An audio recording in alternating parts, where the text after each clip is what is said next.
Welcome everybody to Forza Horizon 4, and today we're taking a look at the 2019 Zenvo TSR-S. Now this is a road legal version of the track only TSR, which itself is based off the TS1 GT, which has been produced since 2016 as a replacement for the ST1. Now unfortunately we can't look at this car in a full Forza Vista mode, we can only look at the interior. But I'm breaking that rule that I usually set for myself purely because we have reviewed the ST1 on Forza Horizon 3, and since this shares a similar chassis and similar bodywork with the ST1, I feel like we've already looked underneath this car to really mean that we can concentrate on other areas of this car. And basically you can look at this as a fine-tuned version of the ST1 as it has ironed out all of the flaws of the ST1 while keep maintaining the incredible looks and the incredible amount of power. But yeah, I would like to compare the TS1 GT at some point to the ST1, but unfortunately we can't, as this is the only version we have of this car on the game so far. But yeah, in comparison to the ST1, this is far better. It's far better in terms of looks, it's far better in terms of handling, purely because it has a rear wing that is fixed, that is has 2 degrees of freedom, allowing for air braking and corner stabilization, basically meaning that if you turn into a corner hard, the rear wing will flex and move according to which angle you're going. So if you're going right or left, the wing will flex the opposite way, meaning that it will provide more downforce to the car, meaning that you can turn in harder at higher rates of speed, which is a really advanced form of aerodynamics, and yeah, it's far more advanced than we've seen on other vehicles. And in comparison to the TS1 GT, it's got more power, and it's also got a larger front grille and large integrated splitter and diffuser, meaning it's got more air cooling, and it's also got more downforce at the front to work in conjunction with the rear.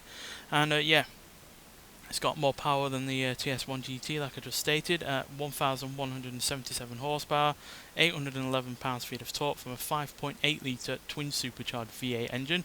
Now the engine is the same, but it has 73 extra horsepower over the TS1 GT, and that is actually 91 horsepower more than the ST1. But crucially, this is where this car is better than the ST1. It has 243 pounds-feet of torque less. Now I know less torque sounds like a bad thing, but there was way too much torque in the ST1. It made the car wheel spin no matter what gear you were in. It also made it really rather oversteering no matter what corner you were coming into, no matter what speed. So yeah, that less torque makes this car far more manageable, but because it has more power and less in the way of weight at 3,410 pounds, which is 311 pounds less than the ST1, that means that it's quicker as well, despite having less torque. The torque really doesn't make a difference in terms of acceleration with this, but it does make a difference in terms of making it a better handling vehicle. So yeah, nonetheless, let's get out onto the open road and see what this car can really do. So yeah, with less in the way of weight and more horsepower, there's no surprise that this car is quicker than the ST1 in terms of acceleration. But crucially, where this car is quicker is in terms of handling. It is far more manageable to drive, and therefore more fun to drive as well, because yeah, the ST1 was just all over the place when it came to handling, be it oversteer or wheel spin. It just could not handle the not just the horsepower but the torque that it had as well.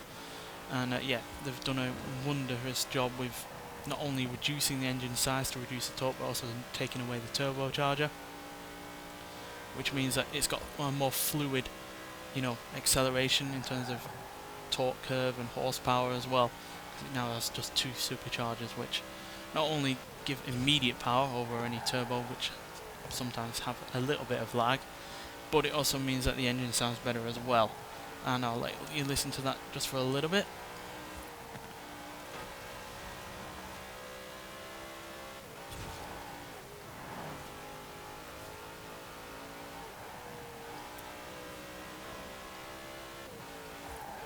Yeah, so it sounds far better than the ST1 because the turbocharger did quite mute that engine, despite being a larger engine. And yeah, this also revs higher than the ST1. As you can see, it revs to more than 8,000 RPM, whereas the ST1 was only going up to about 7,000. So yeah, far better engine noise. It also looks better, I think, just because it looks a bit more outrageous. Not that the ST1 was boring looking, but yeah, this looks a little bit more outrageous. It certainly helps it set apart from the more well-established hypercar manufacturers, which the ST1 really was in the shadow of, especially with its flaws. And yeah, acceleration is blistering. 0 to 16, 2.7 seconds. 0 to 104.816 seconds, and it goes to a claimed top speed of 202 miles an hour, but on this game it can get up to 240. Now granted, in real life the SD1 is quicker at the top end at 233 miles an hour, but this is obviously better in terms of top speed on here, which is at the end of the day what counts. And yeah, you're also really not going to be able to use that top speed most of the time, so yeah, the top speed really doesn't come into it. What does come into it is the handling and the acceleration, and this is infinitely better than the SD1. It's so much more manageable and so much more fun as a result, meaning you can enjoy all that horsepower, which is even more than the SD1, without being scared for your life that the car's suddenly going to start oversteering unmanageably. And yeah, it's just a glorious, glorious car. It's such an improvement over the SD1, it's unreal. Really wasn't expecting it to be all that much better. But with those aerodynamic changes, with the decrease in torque, and with the superchargers over a twin charging setup, means that it's more immediate in terms of its its acceleration and yeah, in terms of its performance as well. So you're probably wondering how to get your hands on this car. Well, basically there's this new photo mode that is been put up. I say photo mode, more photo challenges. I'll show you quickly in the festival playlist, just so you can get an idea of what I'm talking about. So yeah, basically you've got these photo challenges, better word of putting it. So yeah, basically I had to take a photo of the car, any car, in front of the festival playlist stage, or festival Horizon Festival stage even. As you can see, it says it here in the photo challenge in autumn of what to do to get a wheel spin, super wheel spin.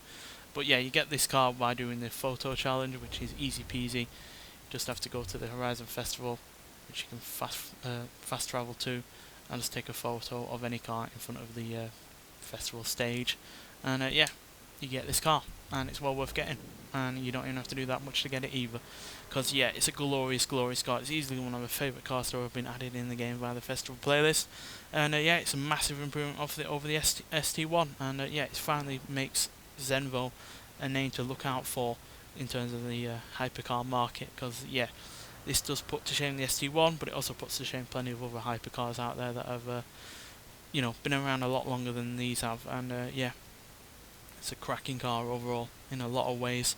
And yeah, the ST1 can't match this in terms of acceleration. It's 0.3 of a second down to 60, and nearly half a second down to 100. And yeah, it's way faster in terms of handling. I imagine this will be an infinitely better car on a track, because it's infinitely a better car just on the road. Nonetheless, thanks for watching, and I'll see you in the next one. Bye.